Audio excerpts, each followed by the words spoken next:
How about I can be the professional? White balance. You just lost your job, Angela. Please, you're doing me a favor. What's that? Should I just lost my guys? It's got a lot else to do than white balance. You ready? Say when. Yep. Okay, we ready? Ready. Yeah. Okay. Well, I want to thank everyone for being here. We'll be quick because of the guidelines. We've all seen the pain of horrible, senseless shootings in Atlanta and then in Colorado, and Americans and New Yorkers are clamoring to the federal government to do something about gun violence. We're here because there's something that can be done immediately, right now, and they involve ghost guns. What are ghost guns? Ghost guns are kits that you can assemble. Okay? They're as easy to buy and even easier to assemble than Legos. But there is no regulation.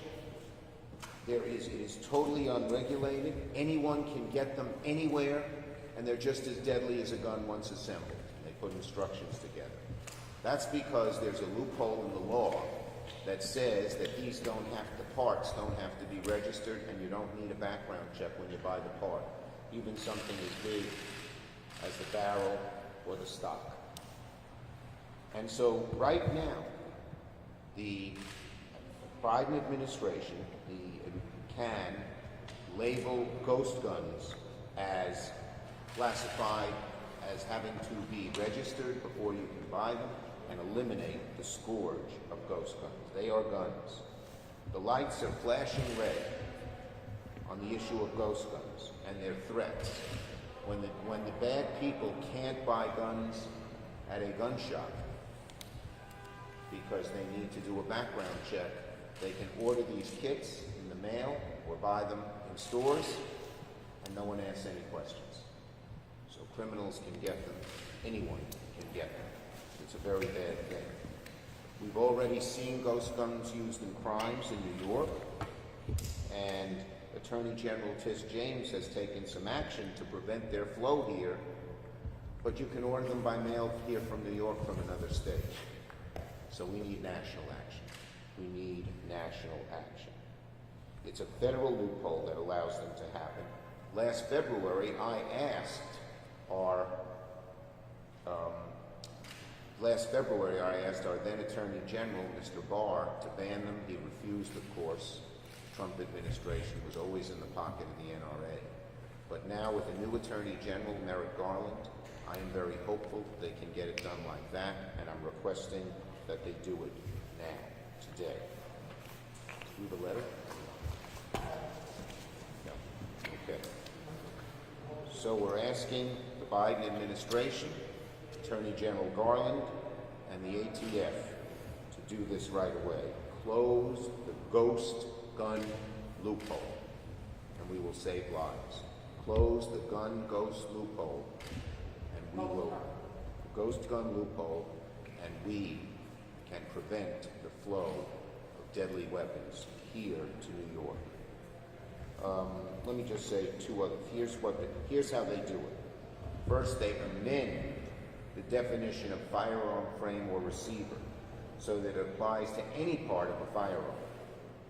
Then they provide all data on the frequency on which authorities are encountering ghost guns so they can shut down the places that are selling them, because they will then be illegal. Let me give you, we only know when there are busts, when they actually catch the criminal with the gun.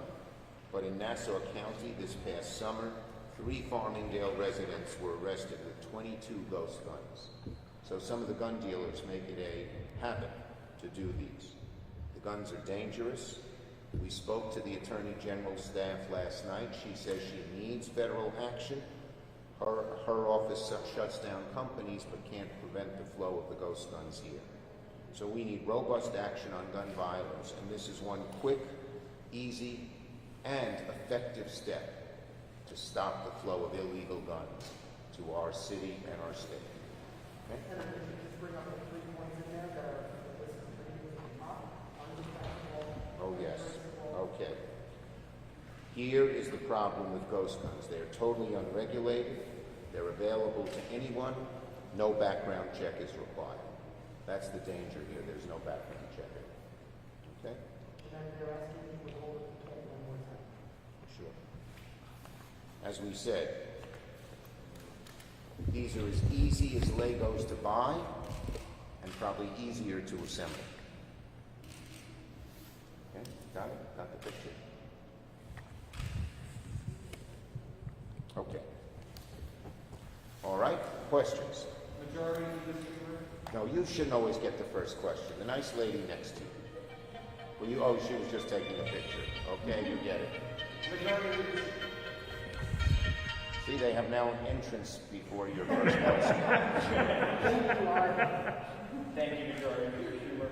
Are you confident that the Biden administration and the U.S. Attorney General will act on the ghost gun loophole? And are you and President Biden committed to working with Republicans on gun reform? There's been a lot of talk about working and unifying with Republicans. Okay, on the first thing, yes, I am very, very optimistic that the Biden administration will do this. We're giving them a push to get it done quickly. They have a lot on their plate.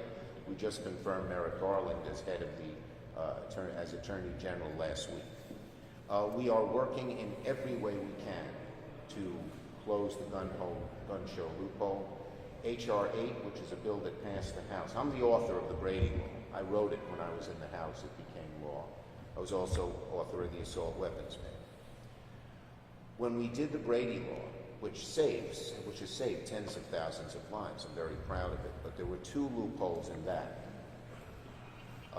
One was online sales. There was no online. And the second was gun shows. Whoops, I'm getting greetings too. And the second was gun shows.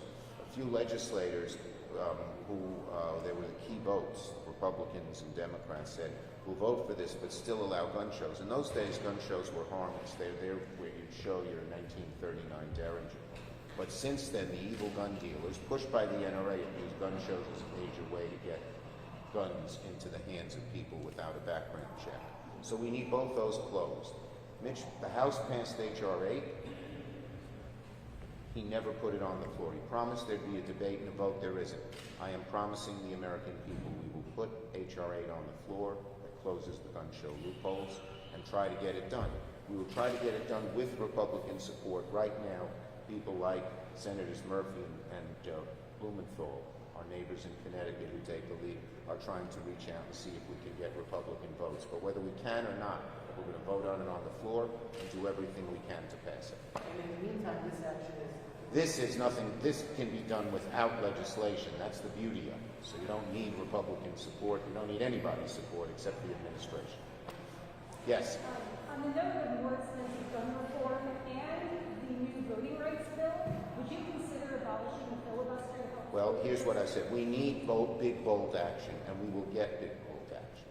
We would prefer if our Republican colleagues would work with us on these issues, but if not, our caucus will assemble and figure out the best way to get this done, and everything is on the table. Including abolishing the filibuster? Everything is on the table.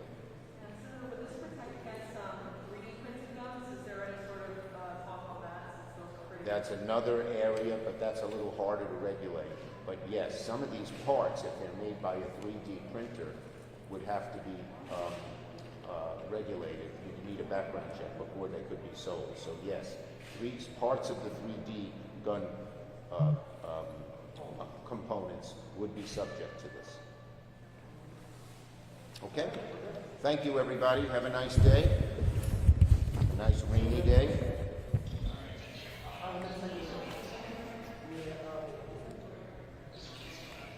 Okay, let's go. This was the fun part of the day. Now it's back to work. Thank you for doing it. Thank you for having me. Happy Passover. Yes, happy Passover. Thank you. And on Sunday. Go online, you'll see the picture of my grandson eating a giant monster. Here's a nice, what? Did he enjoy it? He did. Thank you and a happy Easter, happy